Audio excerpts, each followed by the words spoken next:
وما كان قولهم إلا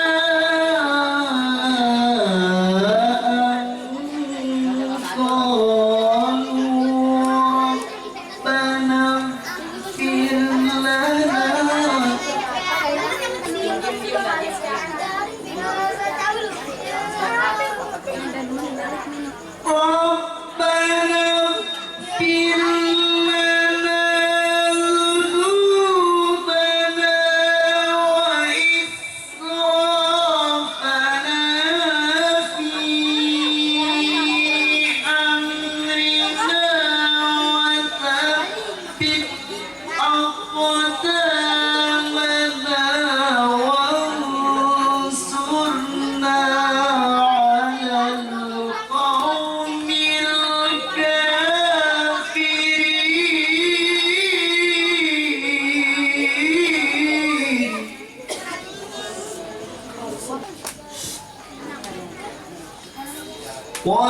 وانصرنا على القوم الكافرين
Tidak ada doa mereka selain ucapan, Ya Allah, Ya Rabb kami, ampunilah dosa-dosa kami dan tindakan-tindakan kami yang berlebih-lebihan dalam urusan kami. Dan tetapkanlah pendirian kami, dan tolonglah kami terhadap kaum yang kafir. Karena itu, Allah memberi kepada mereka pahala di dunia dan pahala yang baik di akhirat. Dan Allah menyukai orang-orang yang berbuat kebaikan. Maha benar Allah dengan segala firman-Nya. Assalamualaikum warahmatullahi wabarakatuh. Bismillahirrahmanirrahim. Inna hadzal Qur'ana yahdi lillati hiya aqwam wa yubashshirul mu'minin alladhina ya'maluna as-salihati anna lahum ajran kabira wa anna alladhina la yu'minuna bil akhirati a'tadna lahum 'adaban alima wa yad'u al-insanu bish-sharri du'a'ahu bil khair wa kana al-insanu ajula. Allahu akbar. Di belakang bila langsung Allahu akbar. Pengen dapat 2 rakaat alamat. Sami'allahu liman hamidah. Rabbana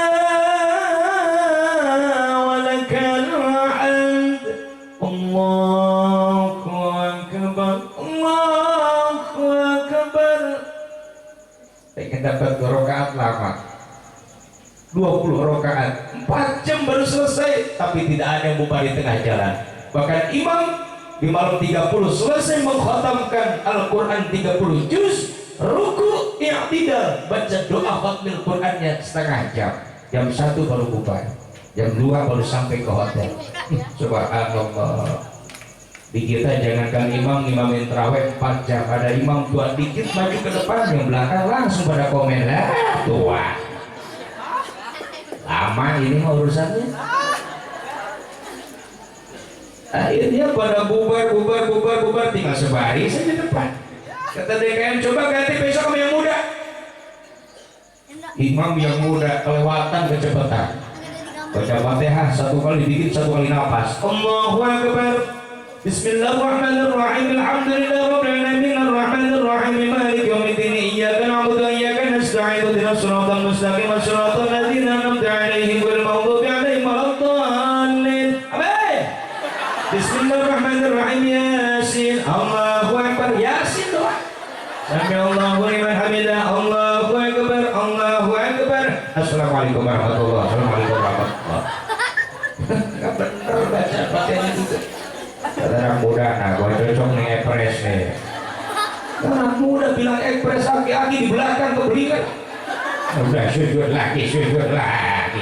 Belum rokat aja. Nenek-nenek keinjak mukenanya sampai muter-muter di belakang. Lah kasihan, terlalu cepat jangan, terlalu lambat juga. Yang sedang-sedang. Bahkan mau macam-macam, nggak mudah semua. Aki-aki maksain Pak ikut 10 rakaat, pingsan nggak kuat. Gotong sama anak muda, masukin ke dalam beduk. Bar terawih aki-aki bilang gelap benar ini, mati lampu apa ya? Ya Allah karim subhanallah. Sholat saja tidak sabar nggak bakalan dapat pahala. Kenapa bacanya nggak beres, ruku sujudnya nggak ada, nggak ada tumaninanya, bagaimana? Gerakannya nggak sesuai dengan aturan fikihnya. Kita dalam mendidik anak saja dalam rumah tangga, sampai saya katakan mendidik anak sekarang ini hampir tidak ada bedanya seperti pegang ayam. Kalau kurang sabar orang tua, guru di sekolah, guru di pesantren, di lembaga pendidikan apapun, kalau kurang sabarnya, lihat ayam, pegang palanya mundur, pegang kuku bututnya maju, ayam. Anak sekarang serba terlalu digalakin, kabur. Baik banget, disayang, terlalu dimanja, anak akhirnya manja, susah mau ibadahnya. Kalau kita dulu kan gimana orang tua mau berangkat ke madrasah pagi-pagi dimandiin sama mama kita, udah ikut aja ke kamar mandi. Selesai pakaian seragam, langsung disisirin oleh sinnya kalian tahu orang Sunda, minyak kelapa itu. Peklinis banget. Ya Allah, mau berangkat sekolah, nguber ibunya, nguber mamanya, mau ngapain? Cium tangan. Selesai cium tangan, berangkat ke madrasah. Tapi sekarang belum dikasih uang jajan, belum berangkat. Ma, jajannya mana? Kasih 10.000. Ini 10.000 ya, cukup ya. Girang dikasih 10.000, sampai loncat-loncatan. Agak tuh bapaknya malam habis ronda ngantuk tidur depan TV keinjek lehernya. Apa bilangnya? Bokap sih mau di situ, astagfirullahaladzim. Bukannya minta maaf sama bapak. Maka dalam keadaan seperti ini, mari kita kembali Nabi sampaikan, contohkan akhlak yang mulia di hadapan anak-anak kita. Orang tua, guru, pemimpin siapapun bisa mencontohkan akhlak yang baik di hadapan bawahannya. Yakin apa yang kita ucapkan mereka akan ikut apa yang kita ucapkan. Perintah kita akan diikuti sama mereka. Seperti Nabi diikuti oleh umatnya. Kenapa? Karena Nabi contohkan. Nabi bukan hanya bisa nyuruh. Ini kan kadang-kadang orang tua cuma jadi calo. Anak main nyuruh ngaji, ibunya mah nonton TV, bapaknya malah ngopi sambil makan rebus ubi. Betul? Kalau anak galak sholat, anak berangkat pas mau sholat dia dari barisan depan ke belakang, bapaknya kagak ada. Laras balik lagi, nyampe rumah bapaknya lagi nongkrong depan TV, lihat anak baru berangkat balik lagi, lu cepat banget balik lagi, bapak gak sholat. Akhirnya dibalikin sama anak. Mungkin yang baik seperti ini, ada anak bertanya pada ayahnya tengah malam sebelum tidur, Pak, sholat subuh kayak gimana sih Pak? Kata bapaknya, udah malam nah, ayo tidur dulu, nanti subuh papa bangunin. Tidur, subuh terdengar yang terakhir di masjid. Assalatu wassalamu alaikum Ya Imamul Mujahidin, Ya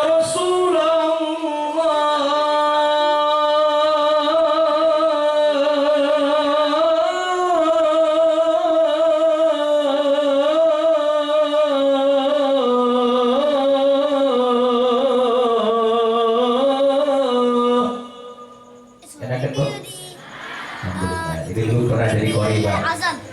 2001 nggak salah saya ikut MTQ di Kabupaten Bogor tingkat remaja. Alhamdulillah 100 peserta saya jadi juara pertama. Alhamdulillah. Kenapa? Karena yang 99 nggak datang atu-atu aja. Maka alhamdulillah jadi juara satu. Anak dibangunin, nah bangun, digendong dibawa ke masjid. Bapak belum jawab pertanyaan anak tadi. Sebelum tidur anak tanya, "Mak, sholat isya asal subuh kagak mana sih, Mak?" Ibu langsung tidur, anak langsung tidur. Pas dengar yang ada di masjid, anak dibangunin, "Nah, bangun, ayo." Anak yang laki dibawa ke masjid, diajarkan wudhu dulu, sudah pakaikan bajunya, sarungnya semua beda rapi. Baru imam masuk ke pengimbaran. Bapak di belakang imam, anak di pinggir kita. Kata imam, Allahu Akbar, bapak takbir, Allahu Akbar. Gua anak ikut sambil ngantuk, Allahu Akbar. Ruku, i'tidal, sujud, semua gerakan kita. Selesai sholat kita zikir, berdoa, anak ikut. Semua yang dilaksanakan oleh kita. Akhirnya selesai sholat, anak digendong lagi, dibawa pulang ke rumah. Datang ke rumah, bapak baru kasih jawaban sama anak kita. Nah, yang tadi malam kamu tanya sholat subuh, itu yang barusan kita laksanakan. Dakwahnya bilhal, bukan hanya dengan kata-kata, tapi sekaligus memberikan contoh yang baik di hadapan anak. Ibu cium tangan sama suami di hadapan anak. Anak lihat, yakin anak kita mau kemana-mana akan cium tangan sama orang tuanya. Ibu lewat depan suami saya menunduk, "Bang, maaf ya numpang lewat." Subhanallah. Anak lewat depan kita kasih tangan. Ini kan beda. Dulu waktu pengantin baru lewat depan suami, ya Allah, sopannya minta ampun. Sekarang suami lagi belajar depan pintu. Karena ngalamin ibu mau lewat, boro-boro maaf, gajeng dilekahin. Kadang-kadang pakai kaki, Pak, cokor tuh cokor. Ada yang begitu ada? Udah nggak usah ngacu, nggak usah tahu saya. Ya Allah Karim, subhanallah. Mau makan semua komplit, kobokan ada, serbet ada. Sekarang kan beda, Pak. Suami nanya kobokan, "Mak, kobokannya mana?" Ambil di ember. Ini serbetnya nggak ada, udah tuh begitu aja, ke kaki aja. Subhanallah, ya Allah Karim. Ibu contohkan akhlak yang baik, bapak contohkan akhlak yang baik, anak pun pasti akan mencontoh akhlak kita. Ini orang tua nggak pernah mau sholat, ke anak galak nyuruh sholat. Akhirnya anak sampai dewasa nggak pernah melaksanakan sholat. Satu hari punya pacar, pacarnya cantik, anak haji, kaya, baik, ilmunya banyak, alhamdulillah. Calon suaminya nggak pernah sholat. Karena mungkin malu mau punya apa, calon mertuanya ahli ibadah, akhirnya dia belajar. Selesai nikah nanya sama bininya, "Wah, bapak pengen sholat nih gimana? Dulu kan gak pernah sholat." Kata bininya, "Alhamdulillah, suami saya mau sholat ini." Langsung diajarkan wudhu. Selesai diajar wudhu, kata istrinya, "Udah, abang nanti berangkat saja ke masjid." Tenang, jadi makmum itu kayak kita naik mobil jadi penumpang. Di depan ada supirnya. Maksudnya tak ada imam berdiri sendiri, depan tuh imam. Udah abang berdiri di belakang imam, nanti ikutin saja imam. Segitu-gitunya dikasih ilmunya. Nanti abang kalau mau pulangnya gimana? Kalau imam keluar dari masjid, udah abang keluar aja dari masjid. Datang ke musola lagi qomat, Allahu Akbar, Allahu Akbar, asyhadu an la ilaha illallah. Selesai qomat, imam maju ke pengimbaran. Dia masuk masjid langsung ditunjuk. Kagak salah lagi, ini namanya Bang Imam. Bilangnya Bang Imam. Pas berdiri di belakang imam bisa. Orang yang ke kanan, yang ke kiri, yang ke belakang, dia pas di belakang imam. Karena arahan dari istrinya, abang jangan jauh dari imam, udah di belakang imam, ikutin saja imam. Sholat maghrib, Allahu Akbar. Nengok lihat orang sambil ngangkatin tangan bil Allahu Akbar, dia ngikut Allahu Akbar. Lah, cetek sholat ternyata. Gua kira ini susah. Belum apa-apa udah nyentengin sholat. Imam baca Fatihah, Fatihah maghrib kan kencang, Pak. Bismillahirrahmanirrahim. Yang lain makmum pada baca doa iftitah, dia sendiri ngikutin imam kencang. Bismillahirrahmanirrahim. Imam belum dengar, yang dengar yang dipikirnya sambil nengok. Lah kencang benar baca bismillahnya ini. Yang barusan ngomong kedengeran Pak sama yang satu lagi. Kata yang satu lah itu kencang banget itu lu ngomong katanya. Yang satu yang dipikir sambil sidak untung gua mata gak ngomong. Lo ngomong semua sebaris belakang kita. Imam terusin bacaan Alhamdulillahirabbil alamin. Yang satu kekeh ikutin imam Alhamdulillahirabbil alamin. Imam baru dengar. Ini kenapa di belakang kencang bener baca alhamdulillah. Imam orang soleh nggak buru-buru sultan sama orang lain. Kata imam jangan-jangan gua salah ini. Imam balik lagi Alhamdulillahirabbil alamin. Yang belakang sama pakai bacanya pelan Alhamdulillahirabbil alamin. Kata imam ini mah ngeledek sama gua ini. Imam udah roba Pak hatinya. Imam penasaran, coba kata imam sekali lagi nih. Imam sambil marah Alhamdulillahirabbil alamin. Yang belakang sama Alhamdulillahirabbil alamin. Itu imam tadinya madhab kiblat balik kanan madhab timur, ditunjuk imam, lu mau sholat apa main-main lo? Nunjuk lagi ke imam, lu mau sholat apa main-main lo? Kalau dikasih ilmunya suruh ikutin imam segitu-gitunya. Ya Allah, dari imam penasaran nama nanya yang sebelah. Maaf nih pengen tanya, ini orang gila bukan? Dia nanya lagi yang sebelah sambil nunjuk sama imam. Ini orang gila bukan ini? Imam di rumah lagi banyak masalah, datang ke masjid serasa diledek orang gila. Akhirnya imam tidak bisa menjaga emosinya. Ini makmum ditempelin, nempelin lagi ke imam, ditendang-nendang lagi, diludahin lagi. Imam kewalahan Pak, lihat pintu masjid masih buka. Kata imam mending ngalah gua. Imam lari keluar dari masjid. Kata istrinya, Bang, kalau imam keluar dari masjid udah abang keluar aja dari masjid. Nguber imam keluar dari masjid. Imam lari, dia lari. Imam jongkok, dia jongkok. Astagfirullahaladzim. Imam kecapean mau pulang ke rumah. Kata imam, bodoh ting gua digebukin. Imam duduk, duduk di pinggir imam.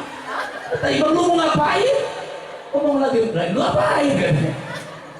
Kalau orang gak punya ilmu begitu, makanya ajarkan anak kita sholat. Insya Allah, ya Allah. Tadi kalau anak sudah diajarin sholat, insya Allah, apalagi sudah baca Al-Qurannya bagus. Makanya kata ulama, 3 saja dulu. Ya, mengajarkan ilmu kepada anak itu bukan dari selesai lahir, dari masih dalam kandungan sudah ada tarbiyah dalam Islam. Ibu ketika hamil usia 4 bulan, di situ ada perintah dari ulama-ulama kita untuk mengadakan acara walimatul hamli, walimatul butun, selamatan kandungan. Undang jamaah pengajian, undang bapak-bapak, ibu-ibu, pemuda, semua minta dibacain Al-Quran. Surah Yusuf, Maryam, Tabarok, Waqiah, Dukhan, Al-Kahfi, bahkan ada yang 1 khataman Al-Quran. Artinya apa? Ada tarbiyah qoblal wiladah, mengajarkan ilmu kepada anak sebelum lahir ke dalam dunia. Kenapa harus di usia kandungan ibu 4 bulan? Karena di saat ibu ngandung 4 bulan, anak kita dihidupkan Allah, dihidupkan roh oleh malaikat. Kerasa gerak di perut ibu. Anak kita yang ciptakan Allah, kita diciptakan oleh Allah, kita hidup di bumi yang punya Allah. Apa salahnya anak yang diciptakan Allah langsung kita sambut dengan kalam Allah? Cuma biasa ibu lagi ngandung kan suka ada bahasa ngidam. Kalau di Bogor nyiram, perempuan lagi ngidam banyak penyakit. Lihat nasi bau, lihat suami enak, lihat mertua lewat pengen muntah, lihat duit mah hijau aja. Gak pernah saya seumur-umur dengan ibu-ibu lagi ngidam benci sama uang, belum pernah.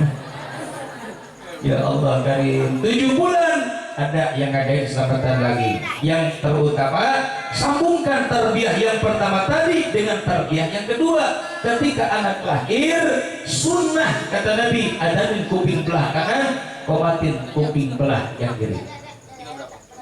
Ini makanya Pak, maaf, setianya kita kepada istri itu bukan hanya di pengantin baru, justru di saat istri akan melahirkan anak kita, harusnya suami mendampingi istri tercintanya. Ibu, saya pengen tanya sama ibu, kalau ibu mau ngelahirin anak, suami ada di pinggir ibu, senang nggak? Tuh, minimal bisa bantuin nggak? Ngedoa, mendengar tuh. Ini ajaran dari mana?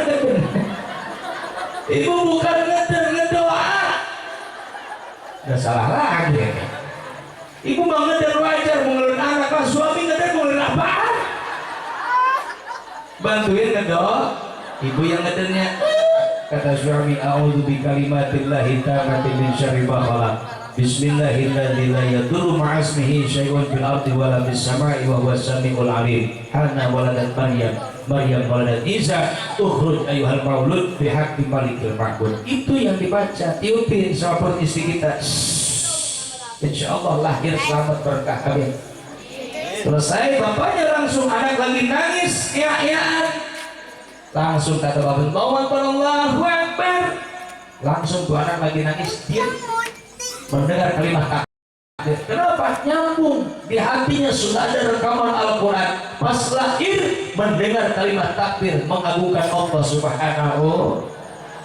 7 hari selesai lahir, ada lagi kewajiban orang tua. Kata Nabi, ayyuh sina ismahu, baguskan nama anak kita, kasih nama yang baik sesuai dengan aturan Islam. Nama Anbiya Mursalin silahkan, nama para malaikat mangga, mau nama para sahabat silahkan, nama dari Al-Quran ada Asmaul Husna.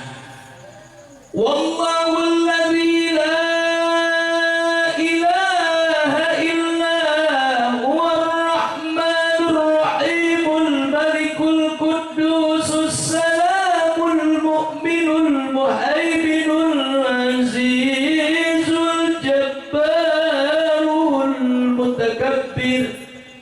Inna lillahi tis'an wa tis'ina asmat wa man ahsana dakhala jannah. Allah mempunyai 99 nama yang baik. Silakan wariskan kepada anak-anak kita, sesuaikan dengan syariat Islam. Jadi ngasih anak, nama kepada anak itu harus sesuai aturan Allah. Kenapa? Karena nama akan jadi doa. Orang-orang dulu kan ngasih nama Nabi. Siapa namanya? Ibrahim. Subhanallah, nama Nabi. Dia udah gede. Siapa namanya? Ibrahim jadi Ibrahim, Ismail jadi Mekal. Dan sekarang kan diganti-ganti betul.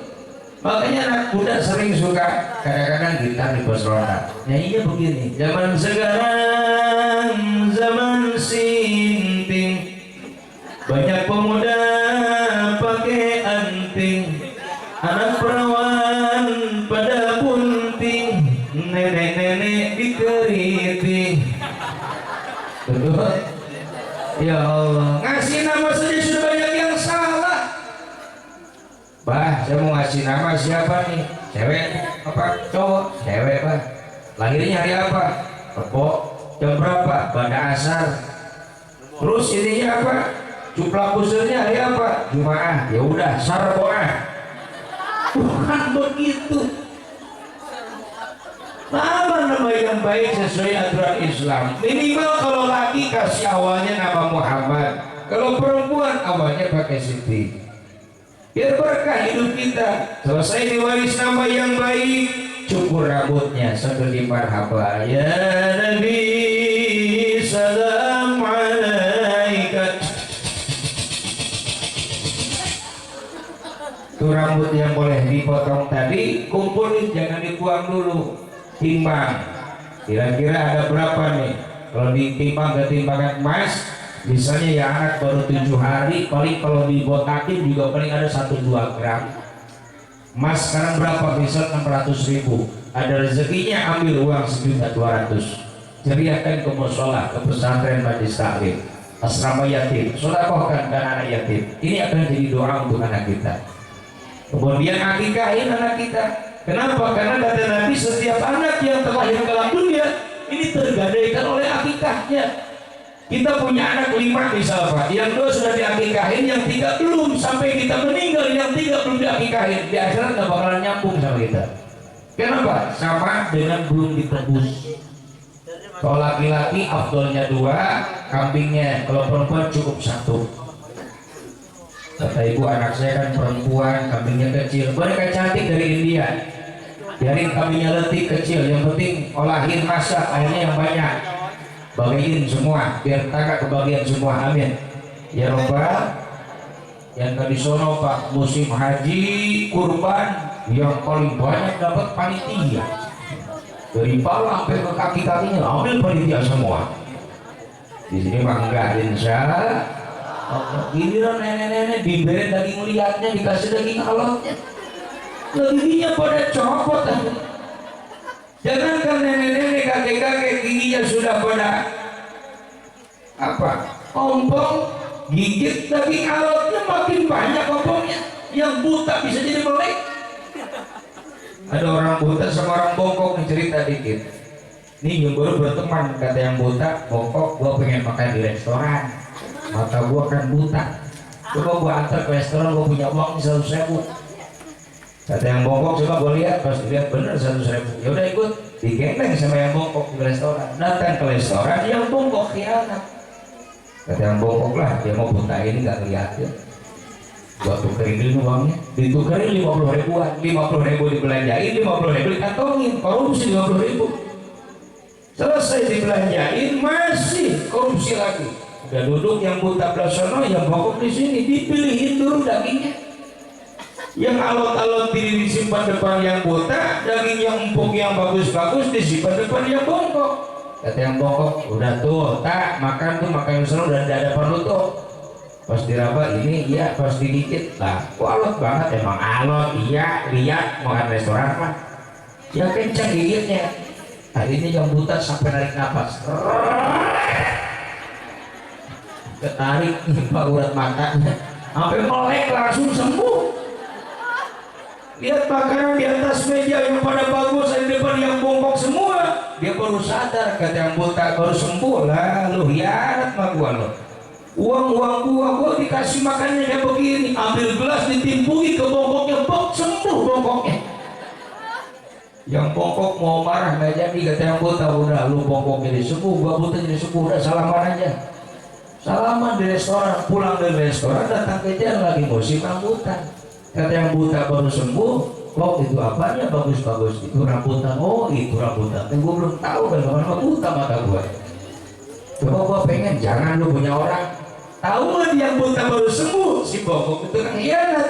Nah ini demo kantong, masih ada uang 10.000, nih gua punya 10.000. Dasar tukang hianat ibu, di kantong udah ada 50.000. Akhirnya yang 10.000 diambil juga, naik di rebutan orang, datang ke atas, jatuh, niban tanah keras, bongkok lagi.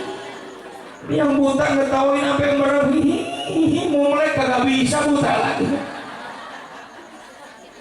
Ini contoh kecil saja, artinya apa? Orang-orang yang tidak syukur nikmat kepada Allah. Kita akikahin anak, kasih nama kepada anak yang baik. Anak diciptakan Allah, bisa dikasih anak oleh Allah. Ambil sesuai dengan perintah Allah, ngasih namanya sesuai perintah Islam, perintah Allah. Diakikahin itu juga perintah Allah. Kemudian baru sambungkan dengan tarbiyah dan tidak.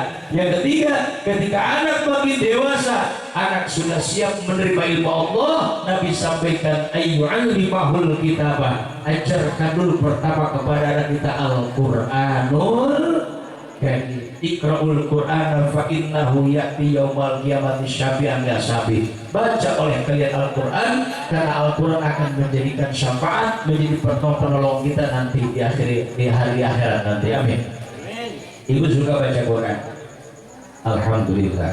Hafalkan, bukan hanya dibaca dan dihafalkan, kita lihat, kita telah di artinya, tafsirnya, bagaimana biar kita paham apa yang kita baca ini maksudnya apa, dilaksanakan dalam kehidupan kita sehari-hari. Ini yang berkah, bukan hanya dibaca tapi mengamalkan isi dan kandungan Al-Quranul Karim. Bagi kita kan ramai baca Quran bulan puasa, selesai puasa sepi lagi, betul. Ya Allah, subhanallah. Maka yang dikhawatirkan oleh Nabi, saya di zamanun ala ummati, akan datang satu masa kepada umatku yang pertama, la yabqa minal islami illa ismu. Islam hanya akan ada tinggal nama, Pak. Wa la yabqa minal qur'ani illa rasmu. Al-Quran pun hanya akan ada tinggal tulisannya saja. Makin hari Al-Quran makin banyak disimpan, bukan dibaca, bukan ditelaah. Makin hari makin banyak tidak dibaca. Sekarang kita lihat saja, di tangan orang, di tangan manusia sekarang yang ada apa? Kebanyakan yang kita pegang apa? Al-Quran apa HP? Betul, merata Pak. Seluruh daerah dimanapun pasti bukan Al-Quran yang kita pegang. Rata-rata semua yang dipegang adalah HP. Kalau dulu orang tua kita selesai sholat, pulang dari mana-mana, selesai wudhu, yang diambil Al-Quran. Hidupnya berkah, banyak pahala.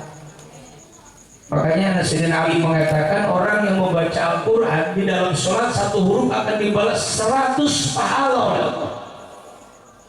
Kalau kita menguji, menghitung pahala, Allahu Akbar, Bismillahirrahmanirrahim. Ba, sin, mim, alif, lam, ha, alif, lam, ro, ha, mim, nun, alif, lam, ro, ha, ya, mim. 19 huruf. Baru baca Bismillahirrahmanirrahim, kita sudah mendapatkan pahala 1900. Sambungkan dari Alhamdulillah sampai Waladhdallin, 124 huruf kalikan 100, kalikan 17 rakaat, tambah lagi surat langganan kita kuliah sama kulhu. Nah, kita mah itu terus. Doa asar kuliah kulhu, maghrib isya kuliah kulhu, subuh masih kuliah kulhu. Sampai imam di masjid itu terus suratnya. Anak muda iseng, selesai sholat duduk depan musola. Imam keluar, kata yang satu, mau kemana Pak Kuliah? Kata yang satu, dari mana Pak Kulhu? Imam bilang Pak Kuliah Pak Kulhu. Agak lama berangkat ibadah haji, imam lagi di Mekah. Yang dua sering tanya nih, kira-kira imam pulang di Mekah ganti nggak ya suratnya? Kata aku yang satu, enggak ganti, kan dia mau ibadah haji, bukan mau ngapalin Quran. Yang satu nggak mau kalah, pasti ganti. Udah pakai peci haji, masa masih kuliah Kulhu?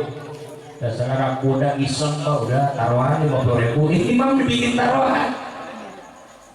Akhirnya imam pulang ibadah haji, ngimamin lagi, anak kuda sudah bawa uang 150.000. Kata imam, qul maghdubi alaihim waladdallin. Yang berdua amin, yang satu nengok kuliah lo. Ganti, kuliah ganti, imam denger lah, ngomongin gua lagi. Kebetulan imam di Mekah waktu sholat tidak ke masjid, sholat di hotel. Ada orang Indonesia imamin, bacain apa ini kan pendek. Kata imam, gua ganti nih. Bismillahirrahmanirrahim. Inna a'tainakal kautsar. Kata yang satu, gua menang. Sini 50.000 loh. Yang satu belum selesai, dengerin dulu kan perjanjiannya sampai beres.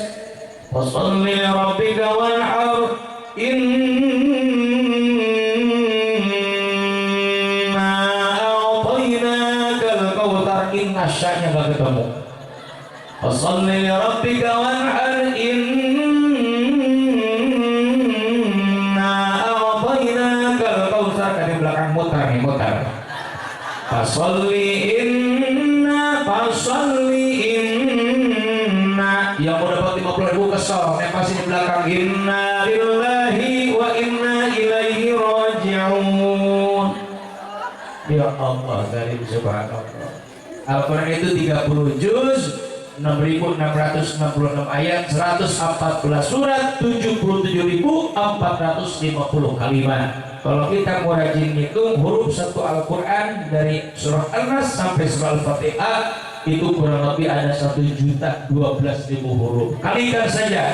Kalau di luar sholat, kata Sayyidina Ali, orang membaca Al-Quran sambil punya wudu, satu hurufnya dibalas 50 pahala oleh Allah. Kalikan 1.012.000 huruf, sekali mau khatamkan Al-Quran, berapa ratus juta pahala dari Allah Subhanahu wa Ta'ala. Mudah-mudahan saja pembacaan Ramadan kita diterima Allah Subhanahu wa Ta'ala. Amin ya Allah ya Rabbal. Yang ketiga yang dikhawatirkan oleh Nabi, wa masajiduhum amiratun wa hiya kharabun minal huda. Umat Islam nanti akan begede-gede bikin masjid, beagreng-agreng bikin masjid, pemewah-mewah berlomba bikin masjid beagreng-agreng, tapi isinya kharabun minal huda, kosong dari hidayah Allah Subhanahu wa Ta'ala. Kalau dulu masjidnya jelek, jalan masih becek, tapi isinya penuh, betul. Sekarang kembali, masjidnya musholahnya bagus, tapi isinya pada kos. Tapi alhamdulillah di Al-Hikmah mah selalu ramai, apalagi anak mudanya, rukun ibadahnya, semangat menjalankan ibadah kepada Allah, mudah-mudinya pun ramai beribadah di Al-Hikmah. Alhamdulillah. Mudah-mudahan saja yang penting istiqomahnya. Justru ini kata Imam Ghazali tadi, yang susah itu mengistiqomahkannya. Kalau orang Sunda bilang jangan hangat sambal. Sambal kan kalau dicocol lada ya bu. Lada. Tapi sudah lada, lagi, cocol lagi. Ibu jamaah yang dimuliakan Allah Subhanahu wa Ta'ala, justru saya kadang-kadang kalau pulang lagi dari tempat jauh, kadang dari Palimping, dari Batang, Serang sana, kadang dari Cianjur Selatan, ini pulang ke daerah Bogor kadang-kadang sudah masuk waktu subuh.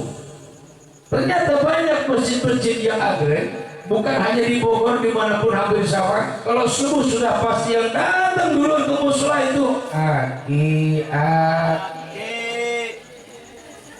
Kadang di speaker apa? Jawa setengah ngopat ya yang koyong batu ini udah spek. Maaf, saya bukan meledek aki-aki, ini biar anak muda termotivasi. Segitu usia sudah kakek-kakek, bayangkan saja 6, 7, 80 tahun masih kuat berangkat ke masjid, ada yang dibantu pakai tongkat. Kenapa kita yang masih gagah berjalan, tenaga kita masih kuat, kalah sama aki-aki? Betul. Yang azan dia juga belum datang yang lain. Asyhadu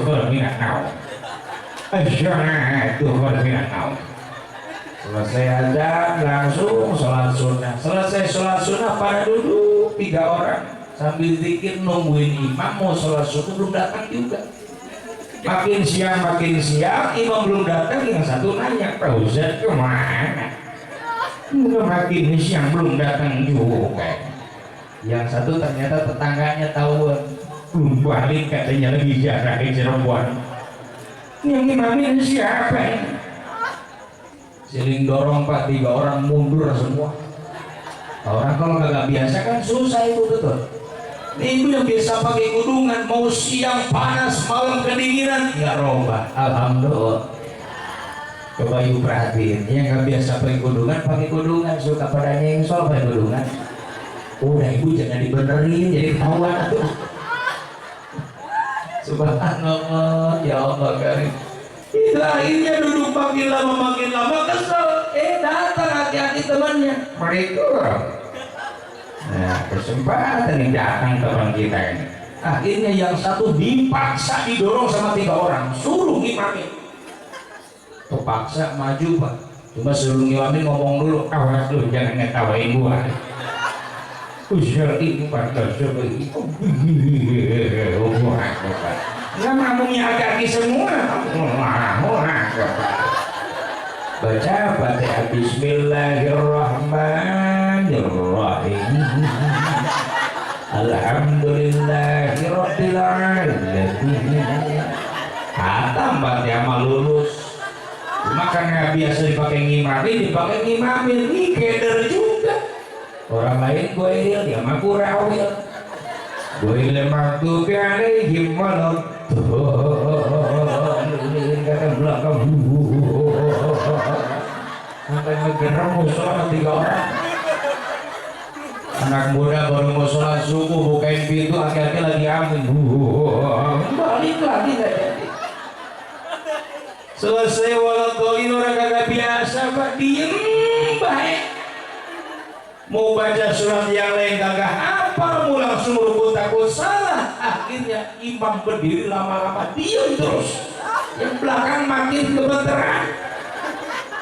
Yang satu nggak kuat udah goyang-goyang aja. Yang satu akhirnya komplain, diam-diam baik. Ngopi apa ngopi? Baca suratnya. Suruh baca surat yang lain malah ngejawab, nempasin Pak. Apaan ya? Ya ngobrol jadinya. Yang belakang bingung, udah kelamaan lagi. Akhirnya kesel juga, langsung ngomong yang satu, dah kuliah aja kuliah. Ya ayyuhal kafirun la a'budu ma ta'budun wa la antum 'abiduna ma a'bud wa la ana 'abidu ma 'abadtum wala antum abiduna ma'apun wala ana abidu ma'abatun wala antum abiduna ma'apun wala ana abidu ma'abatun. Dan yang belakangnya antum lagi abun lagi dikasih tahu lagi lakum yang kasih lagi pak. Oh iya lakum gua lupa lagum dinukum walaupun amin lagi gak beres-beres sholat. Makanya mari kita ajarkan anak kita sholat, ajarkan anak kita Al-Quran. Insya anak yang sudah diajarkan Al-Quran, yang sudah diajarkan sholat dengan anak yang belum dididik ke jalan agama Allah ini akan beda. Orang tua sudah dibungkus kain kafan, orang tua sudah meninggal, anak yang sudah ada didikan agamanya bukan hanya tetesan air mata yang menghantarkan orang tuanya ke dalam kubur, tapi lidahnya basah, masyhurun bidzikrillah, penuh dipakai zikir kepada Allah. Anak sambil nangis, Bismillahirrahmanirrahim, Tabarakalladzi biyadihil mulku wa huwa ala kulli syai'in qadir, alladzi khalaqal mauta wal hayata liyabluwakum ayyukum ahsanu amala wa huwal azizul ghafur. Selesai dimandikan, bungkus kain kafan, masukkan ke kurung batang. Yang gotong anak sambil zikir la ilaha illallah, la ilaha illallah, la ilaha illallah, Muhammadur Rasulullah. Selesai disolatkan, bawa ke dalam kubur. Datang ke kuburan, 3 orang sudah berdiri di dalam kubur, mau nampak mayat dikeluarkan dari kurung batang. Ternyata manusia semua sama.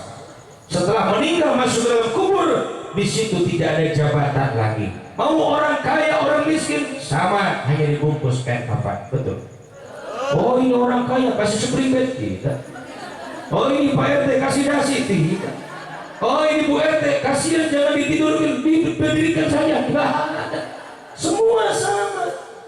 Ya Allah karim subhanallah. Yang membedakan nanti dalam kubur masing-masing amal perbuatan kita. Yang banyak amal kebaikannya di alam barzahnya akan bahagia, diluaskan kuburannya oleh Allah, dikasih penerangan oleh Allah Subhanahu wa taala, cahaya yang sangat terang dari amal kebaikan kita. Selesai, kemudian ikatan di atas kepala, tengah perut, di bawah kaki dibuka lagi. Kenapa dibuka? Karena kita akan dihidupkan kembali oleh Allah dalam kubur. Dipadamkan ke arah kiblat, pipi kita yang kanan ditempelkan di tanah yang bawah. Posisi bahu kita yang kiri tempel ke lubang leher. Tutup pakai papan, ada yang pakai bambu. Diurung lagi tuh tangan tadi dari tanah yang udah digali tadi, diinjak, dipadat. Selesai jadi kuburan, bacakan talqin mayit, doa buat kubur-kubur, buat ahli kubur. Pulang, bubar semua dari kuburan. Yang dihitung langkahnya oleh malaikat, 7 langkah orang yang terakhir meninggalkan kuburan. Langkahnya dihitung malaikat. Untuk apa? Ruh kita Allah kembalikan ke dalam jasad kita. Yang tadi sudah dicabut oleh malaikat Israel, dibalikan lagi.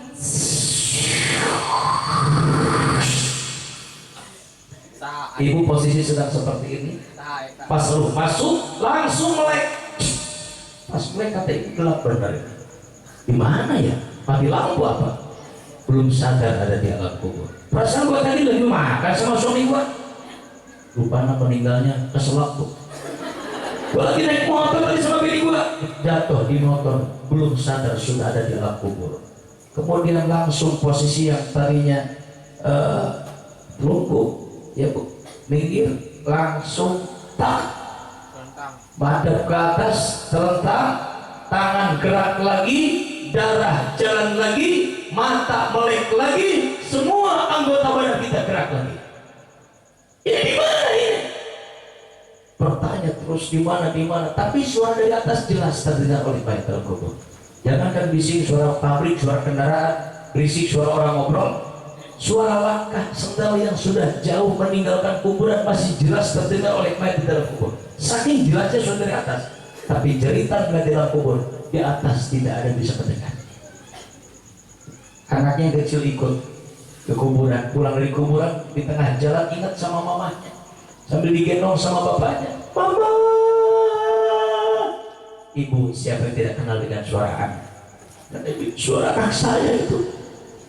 Kata suaminya, udah nanggo sama mama-mamahan mulu, besok juga dapat lagi mamahan. Ibu lagi sedih dengan suami ngomong gitu lah depan gua cakar ini. Ya Allah karim subhanallah, akhirnya datang cahaya kecil segede lilin yang perih.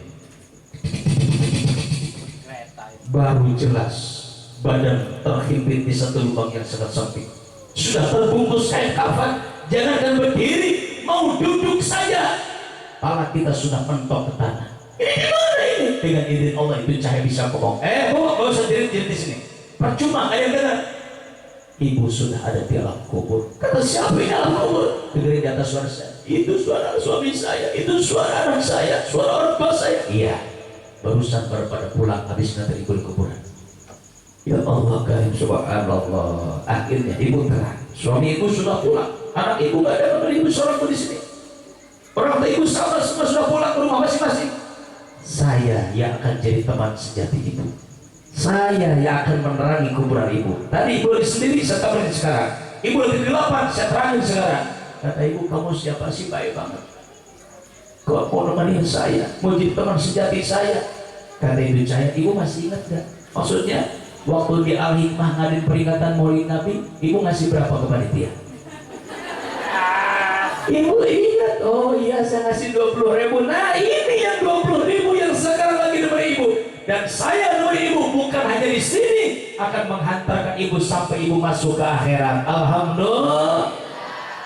Pas lihat kuburan yang belah sono itu mah terang bener kayak lampu 100 watt. Itu mah 100.000 ngasihnya. Kata ibu gua ngasih 1.000 kayak kunang-kunang kali ini. Biar kecil yang penting billahi ta'ala, apalagi besar ikhlas. Cuma yang susah kan kalau sodako ikhlasnya ini. Pak Ustadz, berapa sih nih kumpulan mauludian mau mauludan nih? 100.000. Alhamdulillah, ini sudah ada rezeki Pak. Tuh 1 juta. Tapi maaf ya Pak ya, saya pengen ikhlas nggak mau iya. Nanti kalau diomongin di musola, tolong jangan dibilangin nama saya, malu saya. Bilang saja dari hamba Allah yang rumahnya di musola, catnya warna merah, ada mobil Avanza. Bilang pengen ikhlas, tapi tambahnya cirinya baik KB disebutin. Jamaah yang dimuliakan Allah Subhanahu Wa Taala, kesimpulan dari apa yang saya sampaikan dari awal sampai akhir, intinya siapapun kita, apapun jabatan kita, siapapun ibu, siapapun bapak, siapapun saya, siapapun kita, ketika bisa melaksanakan perintah Allah dan Rasulnya, mengikuti mencontoh akhlak Nabi Muhammad SAW yang paling mulia, insya Allah hidup kita akan penuh keberkahan dari Allah Subhanahu Wa Taala. Amin ya Allah ya Rabbal. Langkah kita akan jadi pahala. Ketika kita berbuat salah pun pasti yang punya iman, yang mengaku dirinya umat Nabi akan langsung bertobat kepada Allah, minta ampunan Allah Subhanahu Wa Taala. Mudah-mudahan amal kebaikan kita, ibadah kita diterima Allah, dosa kita diampuni Allah Subhanahu Wa Taala.